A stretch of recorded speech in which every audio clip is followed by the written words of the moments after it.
Sly Cooper, one of Sony's famous platforming mascots from the 6th gen, has just made a return on the PlayStation 5. Today, we're going to review the game itself, as well as this version of the game, to see how it stacks up against other versions and how the game in general holds up in modern day. So without further ado, let's get started. I'm Jeremy. And I'm Beth, the one and only.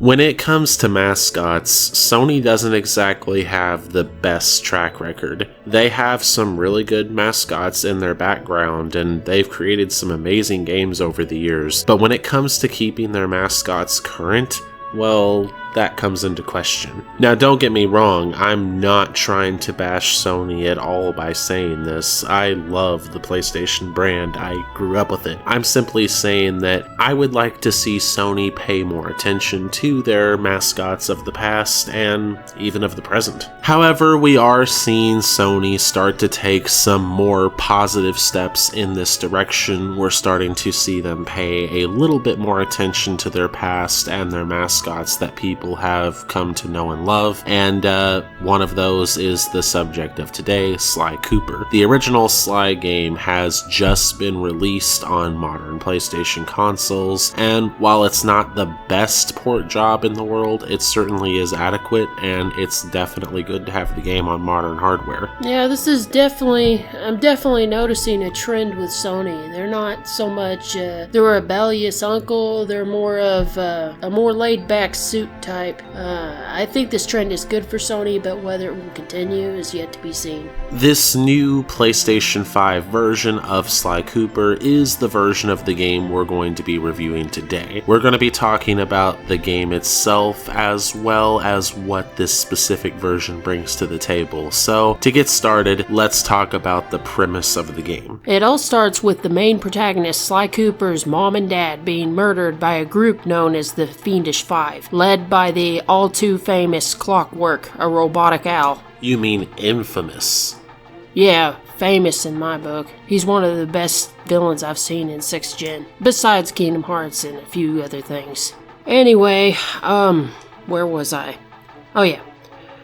After his mom and dad were killed, the Fiendish Five stole their heirloom, the Thievius Raccoonus, that Sly's dad was eventually going to pass on to him, and he was going to pass on to somebody else, and so on and so forth. Clockwork wanted to do this because he wanted to prove to the world that without the Thievius Raccoonus, the Coopers were nothing. And to make matters worse, as they stole the Thievius Raccoonus, they split it up into 5 separate pieces, as well as several smaller pieces that they placed into vaults around the world, and scattered them everywhere. This is why Sly has to travel from place to place throughout the game in order to fully piece together the book. Considering that they stole the pages of the book, you would think they'd pick up a few techniques from the Thievius Raccoonus, but they don't seem to. And central to the mission of recovering the Thievius Raccoonus are Sly's 2 best friends, or as he sees it, new family, Bentley and Murray, a turtle and a hippo. Yeah, after his parents were killed, he was dumped in an orphanage. And there he met Bentley and Murray. Together, the 3 of them became a group of master criminals who would then go on to take on the Fiendish Five, which is the main plot of the game. The Fiendish Five are an interesting bunch. As the name suggests, the Fiendish Five is made up of 5 members. There's Raleigh, a frog, Mugshot, a bulldog, Miss Ruby, a crocodile, the Panda King, a panda, and Clockwork, a giant mechanical bird that is very menacing looking. Yeah, in case you guys are wondering, the reason he's mechanical is because he hated this Cooper clan so much he kept himself alive for hundreds of years, apparently by replacing his organic parts with mechanical ones. We don't know much about what the rest of the Fiendish Five are like outside of their dastardly deeds, but we can pretty much assume that they at least somewhat know each other, given how every time you defeat one of them, they give you a warning about the next one. When you defeat Raleigh, he warns you about Mugshot. When you defeat Mugshot, he warns you about Miss Ruby. When you defeat Miss Ruby, she warns you about the Panda King, and so on and so on. So you get the sense that the 5 of these are villainous friends, for lack of a better term. This is impossible. A little pipsqueak like you, beating a big, strong bruiser like me? It ain't right. You want all of that stupid picture book? You're gonna have to go down to Haiti and cross paths with Miss Ruby. And then believe you me, you don't want to be you. You certainly got some rhythm, Raccoon. But it won't help you none if you're fixing to go after the Panda King. He's tough, with a capital T. You go poking around his stronghold in China, you're likely to get poked back. Yeah, well, if he's anything like the rest of you, I think I'll manage. They're in their own little clique. Now, as for Clockwork, it seems that all they are to him is a means to an end. So we've talked about the characters, and right off the bat, the characters are one of the game's strongest points. Sly, Bentley, and Murray are 3 very good friends, and they meld very well together, as well as the Fiendish Five. They're very good villains, they're obviously horrible people, but they have such a style about them that it's impossible to completely dislike them, even though they are definitely evil. Yeah, especially Miss Ruby. The flaming turtle thing. I don't know whether it was involuntary or voluntary, but that's some dark stuff. Especially for a cartoon. The game has a very dark tone. There's really no denying that. I mean, Sly's parents were cut down in front of him, but overall the game is still very happy despite its somewhat dark base. Well, there's always light in the darkness. That's the best kind of story. But yeah, for people who think that Sly Cooper's just this la-di-da, anthropomorphic animal thing, there is some dark tones to it, so... Think of the game like a big drumstick, where all the light is the ice cream in the middle, and the darkness is the little chocolatey center at the bottom. That's basically what the tone of Sly is like. Again, best kind of stories have a hint of darkness in them. Aside from Sly and the Fiendish Five, there's one other really important character in the game named Carmelita Fox. Criminal! You foolish raccoon. I've caught you red-handed. Ah, Carmelita.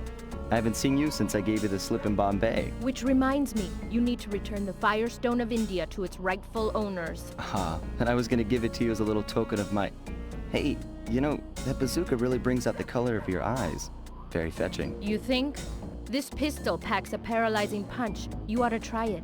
Might snap you out of your crime spree. She's somewhat of an antagonist since you're playing against her in the game, but she's not really a bad guy. She's just a cop that's trying to do her job, and, well, Sly's activities are fun but illegal. Yeah, fun for him, maybe. I see her as a hothead and also a bad shot. Really bad shot. Really bad shot. You don't even have to try. Of course, there is a very heavy indication that Carmelita has feelings for Sly, so maybe she's a horrible shot on purpose. Oh, that could be. I don't really see how a raccoon and a dog could get by, but it's fantasy. The core gameplay of Sly Cooper is basic yet fun. In a lot of ways, it's like your typical run-of-the-mill platformer. You run around collecting things and going through basic obstacles that require jumping and light forms of combat. However, Sly is unique in the sense that you have some stealth elements mixed in, along with some unique acrobatics, like how Sly can sort of tippy-toe around ledges or swing across hooks and whatnot. It's almost like Sly is the Metal Gear of platformers with its stealth elements.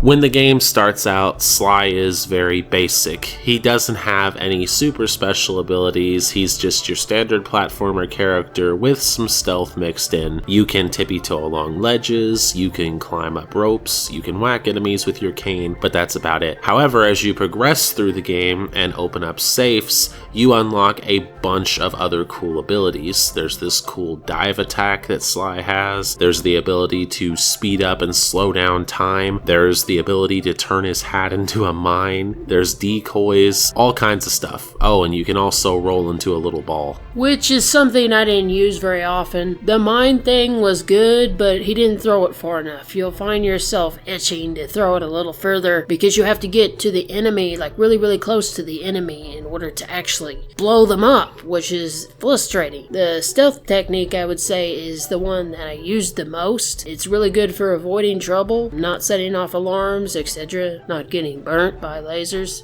I guess the hat mine thing could have actually been a lot better if you could have controlled where Sly throws his hat, but then again, this game is already pretty dang easy, and if you added things like that, it would become almost effortless. So I guess that's a moot point. Yeah, I agree, it's OP, but you'll find yourself kind of like, you know, you're having a SpongeBob moment trying to get it just right. The main collectible in the game is, of course, keys. Keys are how you move forward. They're how you do crazy things like shoot yourself out of a cannon or unlock a car so that it can take out the front of a building or put yourself onto some fireworks and shoot yourself up into an enemy lair. Yeah, you'll wonder how some of these things even got locks on them, but keys are the main collectible. Platformer logic. There's also bottles. Of course, the bottles are clue bottles. Those are how you unlock the safes that give Sly all those cool new abilities that we talked about. You have to collect all the clues in a level in order to get that level's vault. The health system in this game uses the classic platformer system of one hit and then you're KO'd, but there's also a protective item that you can collect in the form of a horseshoe. So whenever you collect a horseshoe, it will go on Sly's back and you'll know you have protection. And the health system becomes very simple. If Sly has no horseshoe on his back, one hit and he's KO'd. If he has a silver horseshoe on his back, he can take 2 hits. And if he has a golden horseshoe, he can take 3 hits. And the game itself is kind of stingy with the horseshoes. You could get KO'd several times, get several game outs before you actually get a chance with the horseshoe. But it's good to have it if you have a particular sticky spot that you're in. And there's also coins in the game, but they don't really do much. If you collect 100 of them, you get a horseshoe. That's about it. However, Sly 1 is not really that hard, so it's not a huge issue, but there are a couple little times where you might find it frustrating, such as the Miss Ruby boss fight. If you're not great at rhythm games, that one can be a little tedious. Also, slight spoiler warning before I mention this next thing about gameplay. If you want the story to be completely unspoiled, then stop here. It's a spoiler alert.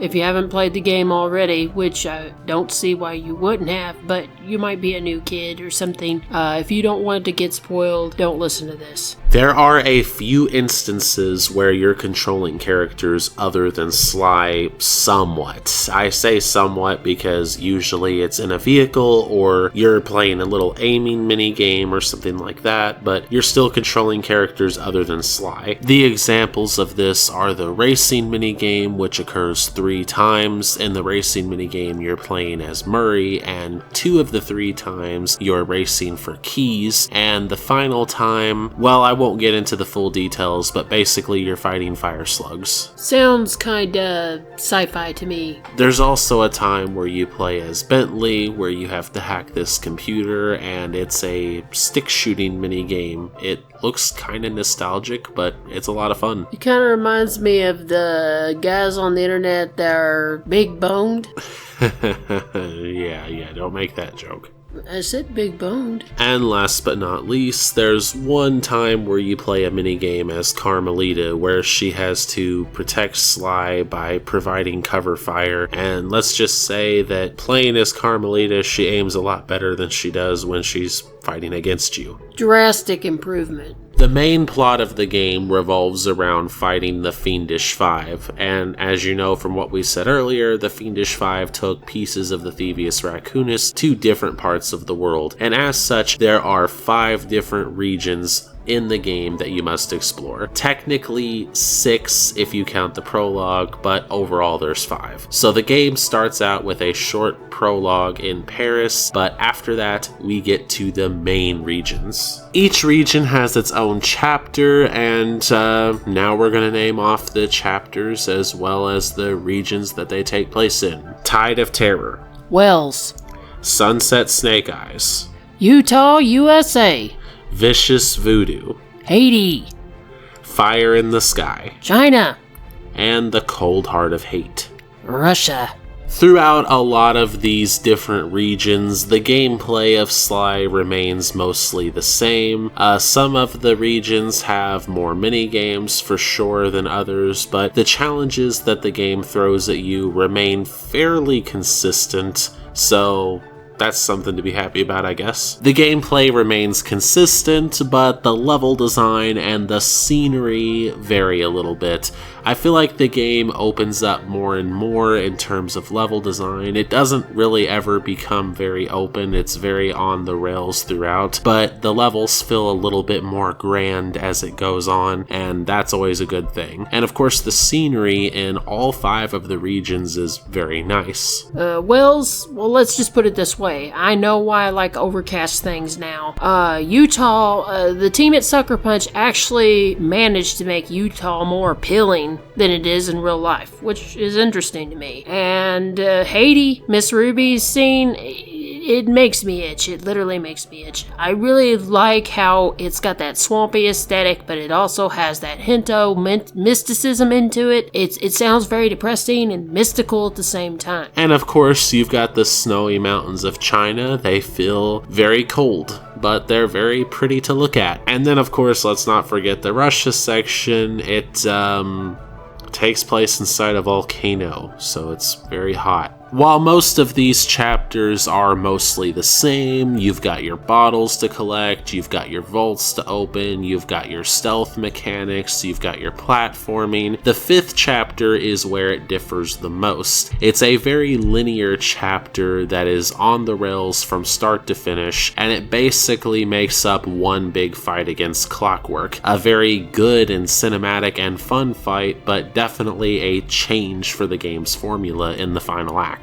This is actually where all but 2 of those times where you play as other characters take place. One of the racing sections as Murray is here, the Bentley hacking minigame is here, and the Carmelita shooting minigame is here, so that goes to show you how much this segment shakes it up. It's basically a lot of minigames with some very light platforming and a boss fight sprinkled in, but it comes together nicely. There is a few times where Sly has to go boots on the ground, but very scant at that. It's mostly consists of minigames. In typical platformer fashion, each one of these regions also has their own boss fight, which is a member of the Fiendish Five. The first 2 boss fights with Raleigh and Mugshot are very, very easy. You basically just trade a few blows with them, and before you know it, they're defeated. However, I will say that Mugshot is very funny. I mean, just look at this scene that we're gonna play right here.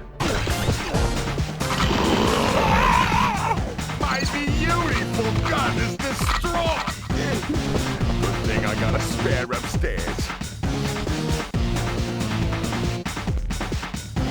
Who could forget that face? The 3rd boss fight, Miss Ruby, introduces a pseudo minigame that is actually quite fun. You'll find yourself hoping this doesn't go by too quickly. The 4th boss fight with the Panda King is cool, but very easy. Many would say almost too easy. And then of course there's the final Clockwork boss. This is by far the hardest boss in the game, but still not very hard. It's a little jarring with the jetpack, but once you get it down, I mean, it may not be a problem for you, but somebody who has trouble with the up and down stick, it could be a nightmare. But once you get a hang of it, it's really satisfying to finally beat him. Throughout the game, there are are also various minigames that you play as Sly, and they vary in terms of scope, but they're all kind of interesting. There's minigames where you have little stick shooters, there's aiming minigames where you have to protect Murray, there's minigames where you have to chase fish around, or you have to whack chickens, and there's minigames where you have to fight crabs.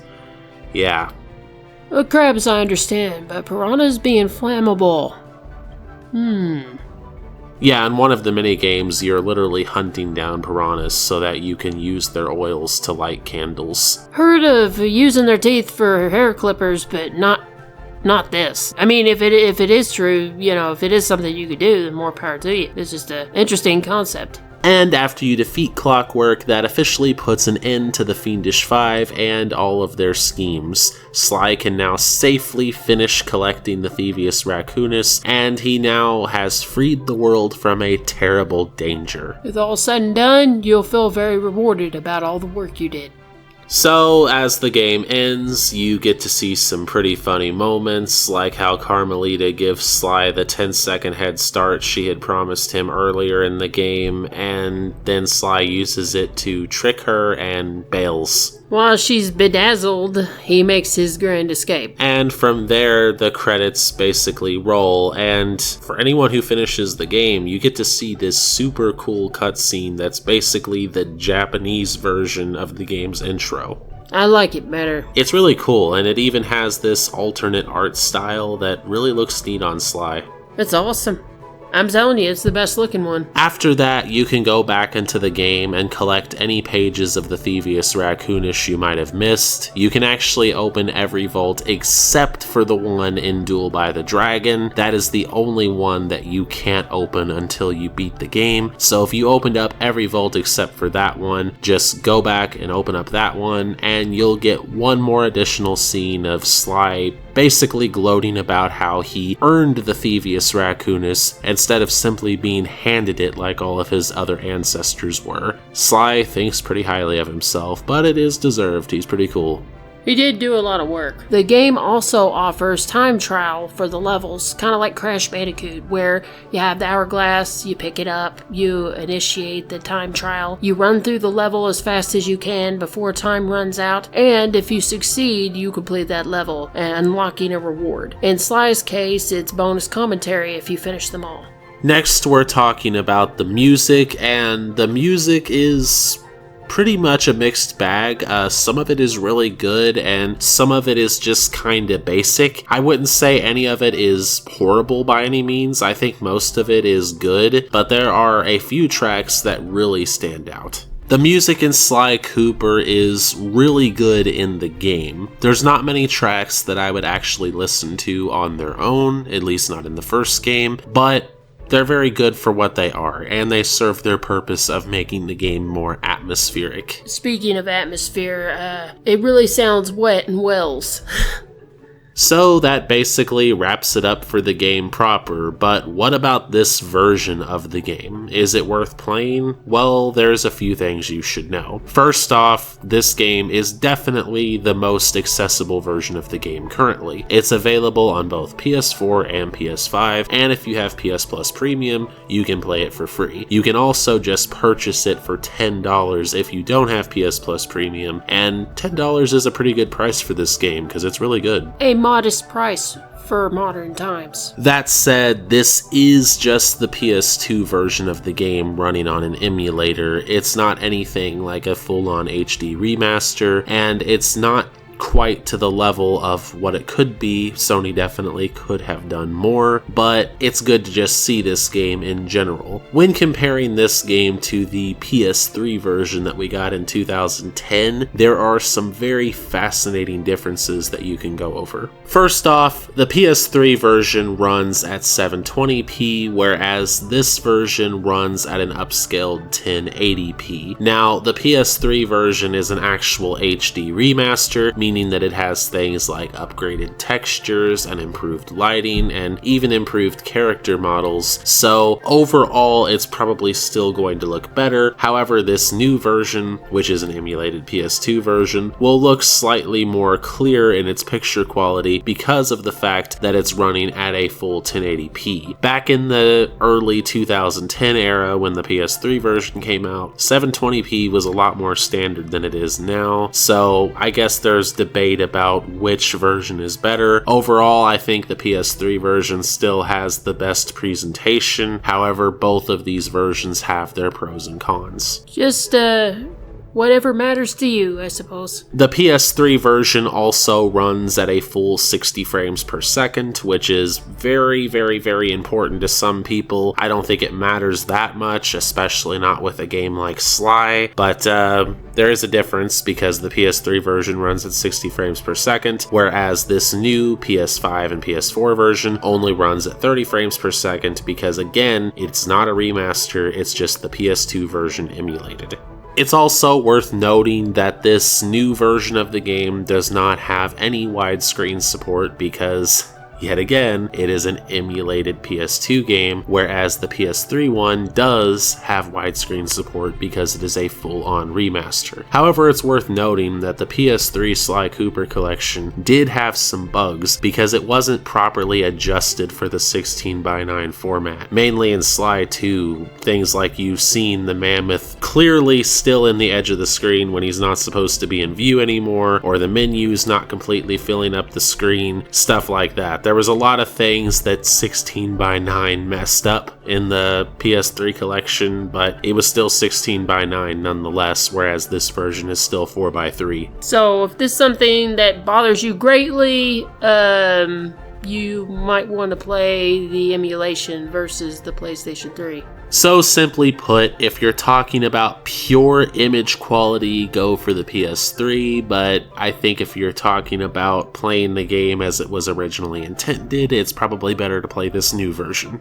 If that's something that bugs you, like the mammoth thing bugs you, then definitely go for this. The two versions of the game also have different trophy lists. The PS3 version that came out a long time ago had a incredibly easy trophy list. I mean, it was effortless to get that platinum. And this new platinum that the game has is still pretty easy to get, but it's definitely a little bit harder than the old one was. You have challenges like completing the level A Cunning Disguise without using the barrel. That one can be pretty hard. And then you have levels where you're supposed to get through it without defeating any enemies or breaking any alarms. Just little trophies like that that make this list a lot harder than the old one. However, compared to other platinums, it's still very easy. I've always said how one of the best ways for games to age well is to have a cartoony graphics style, and that certainly holds up well here. No matter what version of Sly you're playing, it looks very pleasant, and it has aged very gracefully thanks to its art style. These games are just simply beautiful to look at. I haven't really figured out what the key ingredient to this recipe is, because I know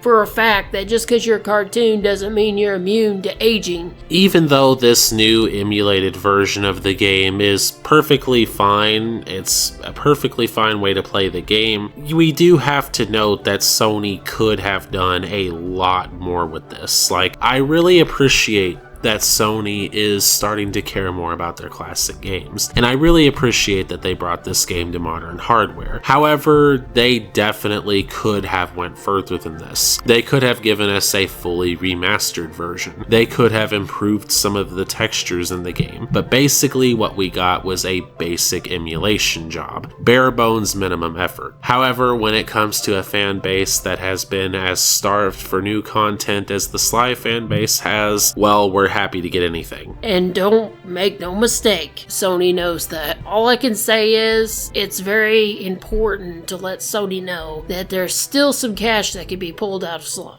If you want to see a new Sly game, I definitely think you should buy this because I think this release is a heartbeat check for Sly. However, it is worth noting, and it should be made known, that Sony definitely could have done more than this. This is a good start. It is good to have the game on modern hardware, but Sly deserves more than the bare bones minimum, and I hope Sony eventually realizes that. Fan support will definitely help. Also, Sony, if you're listening, the first game is great, but we really need you to put Sly 2 and 3 up, so get to it. Please. I mean, all these people are about the Trinity, right? 1, 2, 3, 1, 2, 3, 1, 2, 3. I mean, it's not a good series unless it has 3 installments, right? Well, what do you say about 1? Come on, you gotta finish it. It's not complete unless you do 3. Now, you can't do more than 3 because that's wrong, but you have 2 extra games. It's within the bubble. Do it. And despite all the hate it gets, go ahead and put 4 on there too. We want all the Sly games on modern hardware. Is that too much to ask? No. You can't do that. There's only supposed to be 3. Okay, she's throwing a tantrum. But seriously, You haven't seen Angry yet. You haven't seen Angry yet. There's only supposed to be 3. 1, 2, 3. How hard is that? If you go past that, that's unknown territory. I just don't know what to do with myself if you went past 3. It won't be a good series anymore. The series will suck. In all seriousness, Sony, we want all 4 Sly games on modern hardware, so please make it happen. Yeah. I gotta see the other 2. I overdid it that time. Thank you so much for watching, everybody, and please like, comment, and subscribe. And please don't patronize me. I'm serious. Till next time. See ya.